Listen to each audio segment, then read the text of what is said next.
પાણી કે જે જીવનનો આધાર છે અને ભવિષ્યની સૌથી મોટી ચિંતા પણ. એક તરફ વિશ્વ જળ સંકટ તરફ આગળ વધી રહ્યું છે, ત્યારે બીજી તરફ ગુજરાતમાં થઈ રહી છે જળ સંચયની ક્રાંતિ.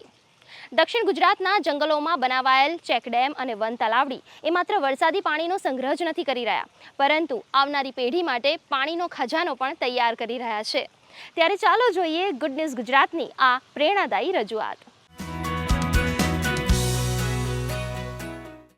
દક્ષિણ ગુજરાત વરસાદ માટે સમૃદ્ધ ગણાતો વિસ્તાર, જ્યાં દર વર્ષે સરેરાશ 2000 મિલીમીટર જેટલો વરસાદ તો પડે છે, પરંતુ પહાડી અને જંગલ વિસ્તાર હોવાના કારણે વર્ષો સુધી મોટા ભાગનું વરસાદી પાણી સીધું નદી મારફતે સમુદ્રમાં વહી જતું અને પરિણામે ઉનાળામાં પીવાના પાણી અને ભૂગર્ભ જળસ્તરમાં ઘટાડાની સમસ્યાઓ ઊભી થતી હતી.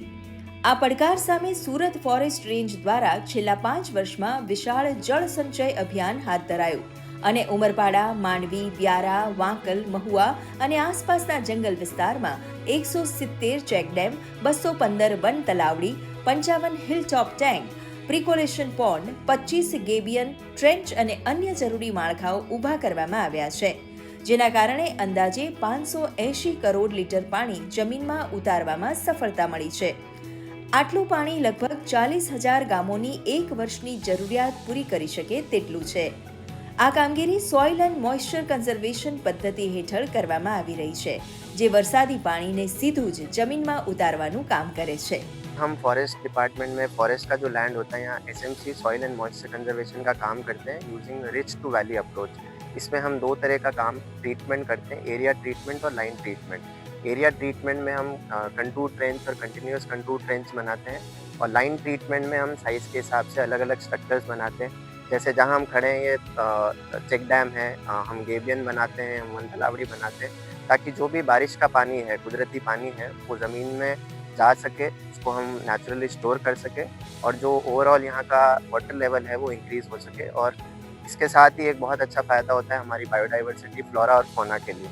तो इन सब चीज़ों को हम प्रोटेक्ट करने के लिए हम एसएमसी का काम करते हैं. ये काम कई सालों से फॉरेस्ट डिपार्टमेंट कर रहा है. अगर हम लास्ट 5 साल की बात करें तो सूरत डिवीज़न में करीबन 170 हमने चेक डैम बनाए हैं, 220 हमने परकोलेशन पॉइंट बनाए हैं, करीबन 70 से 80 हमने गेबियन बनाए हैं. जो काम है ये रिमोट लोकेशन है, इंटीरियर फॉरेस्ट एरिया है, तो यहाँ पे जो भी आसपास के गांव के लोग हैं उनको दर एक दिवस रोजगार मिलता है. अगर 2026-27 की बात करें तो हमने लगभग 1,15,000 मैन डेज इतना यहाँ पे काम करवाया है स्थानिक लोगों से. उसके साथ साथ यहाँ जो ग्राउंड वाटर लेवल है, वाटर टेबल में इंक्रीज़ होता है, 1 से 1.5 मीटर पानी बढ़ता है जब भी हम ऐसा काम करते हैं. तो स्थानिक जो खेडूत है, स्थानिक जो गांव है, उनके लिए पानी की व्यवस्था होती है. डेली हम करीबन 150 से 200 परिवारों को हम यहाँ रोज़गार देते हैं, जिससे जो माइग्रेशन है, पलायन है, वो भी कम होता है. प्लस हम दूसरी सुविधाएं भी लोगों को देते हैं, जैसे पीने का पानी है. हम यहाँ अरण्य लाइब्रेरी चलाते हैं जिसमें बच्चों को स्कूल का, कोचिंग का भी फ़ायदा होता है और इनको जॉब प्रिपरेशन, कॉम्पिटिटिव एग्जाम में भी तैयारी करने का मौका मिलता है.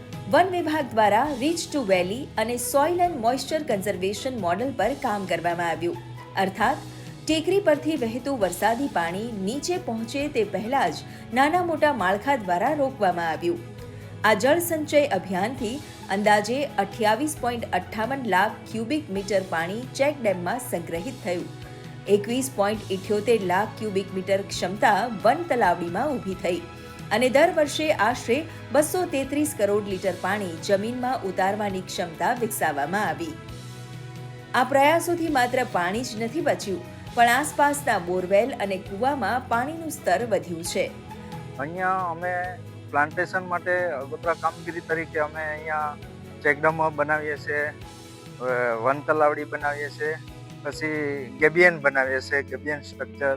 તો ગેબિયન સ્ટ્રક્ચરમાં શું છે કે અહીંના જે કોતર છે, કોતરનું પાણીનું વહેણને સ્લો થાય છે, પણ અહીંના પથ્થરોનો જ યુઝ કરીને ધોવાણ થતું અટકે, પ્લસ કે જમીનની અંદર ભૂમિ ભેજના સંરક્ષણમાં પાણી નીચે ઉતરે અને એનો ફાયદો સ્થાનિક ખેડૂતોને અને મળી રહે, પાણીનું સ્તર ઊંચું આવે, એના માટેની કામગીરી કરીએ. દક્ષિણ ગુજરાતના જંગલોમાં ચાલી રહેલું આ જળ સંચય અભિયાન આજે એક મહત્વપૂર્ણ સંદેશ આપી રહ્યું છે કે જો વરસાદના દરેક ટીપાને સાચવવામાં આવે તો પાણીનું ભવિષ્ય સુરક્ષિત બની શકે છે. વન વિભાગ દ્વારા જે કામગીરી કરવામાં આવી રહી છે તેના કારણે આજુબાજુના ગામના લોકોને પણ ફાયદો થઈ રહ્યો છે અને જંગલનું જે વિસ્તરણ છે તે પણ સારી રીતે થઈ રહ્યું છે. દૂરદર્શન સમાચાર માટે ગુડ ન્યૂઝ માટે રૂપા દરબાર, સુરત.